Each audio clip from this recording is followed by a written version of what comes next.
Have you ever pre-ordered a new gadget or maybe paid a contractor for a job up front? Of course you have. You've given a company your money. But what the law decides to call that transaction, well, that could be the difference between getting your cash back and losing it all.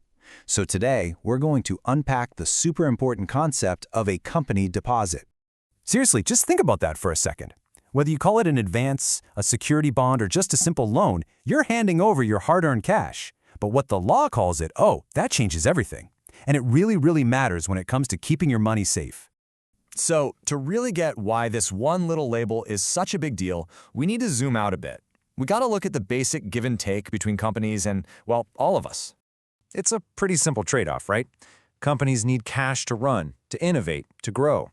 And people, that's you, me, investors, customers, we're the ones who provide that cash. But that creates a huge risk.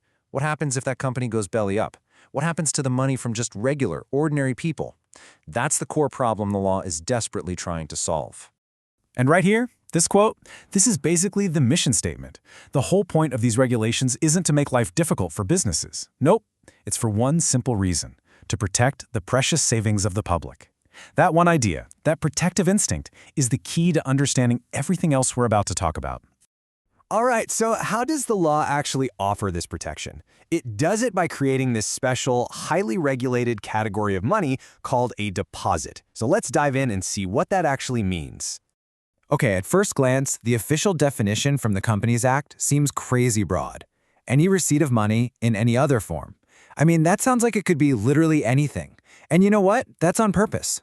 The law starts by casting this huge net, basically saying, let's assume most money a company gets could be a deposit, and then it starts carving out very specific exceptions.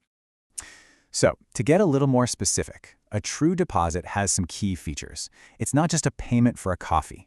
It's a sum of money that has to be paid back, usually with interest, and within a set amount of time. It's a formal deal, you know? It even comes with rights for the person giving the money, like being able to nominate someone to get it if something happens to you. And now here's where it gets really interesting. The true meaning of a deposit isn't just in what it is. It's in the long list of things it isn't. These exceptions are where the rubber really meets the road. And this is the whole secret, right here. The law creates this big list of exemptions. If the money a company gets falls into one of these special buckets, it's not considered a deposit, and all those strict protective rules we talked about, they just don't apply. This is where all the day-to-day action is. So the first big group of things that are not deposits is money from the big players. We're talking about governments, huge international banks, and major financial institutions. The thinking here is pretty simple. These guys are big enough and smart enough to look after themselves. They don't need the same kind of legal hand-holding as you or I. Next up, you've got all the money that flows in and out as part of a company's normal, everyday business. You know, like when a client pays in advance for a huge order, or when you pay for a magazine subscription. Can you imagine the chaos if every one of those was treated like a high-stakes deposit? It would be impossible. So the law says, nope, that's just business, and exempts it. This third category is all about money from insiders or through very specific kinds of financial deals. For example, a loan from one of the company's own directors isn't a deposit. Why? Because the director is on the inside. They know exactly what the company's financial situation is. Same goes for things like secured bonds. Those are loans backed by the company's actual assets, so they have their own separate rulebook for protection. Okay, get this. This is a perfect, real-world example of how this all works. Say a company asks a new employee for a security deposit. If that deposit doesn't pay interest and it's equal to or less than the employee's annual salary, the law says, not a deposit, all good.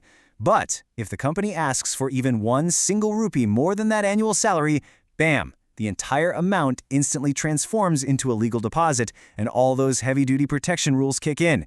It just shows you how razor-sharp these lines can be. So, we've gone through the definition and waded through all the exceptions. And all of that brings us to the final, most important question of all. Why does this label, deposit or not a deposit, actually matter so much in the real world? And here it is, the bottom line, laid out perfectly. That deposit label is a legal tripwire. If the money you give a company gets classified as a deposit, it triggers a whole bunch of really strict regulations. We're talking mandatory insurance, limits on how much they can even accept, super specific rules for paying you back. And it's all designed for one thing, to protect your savings. If it's not a deposit, the rules are different, and the goal is just to let businesses do business. So the next time you're about to pre-order something, join a Founders Club, or just pay for something way in advance, you'll know the most important question to ask yourself. Am I just being a customer right now, or am I actually becoming a depositor? Because knowing the answer to that question, well, that could be the key to protecting your money.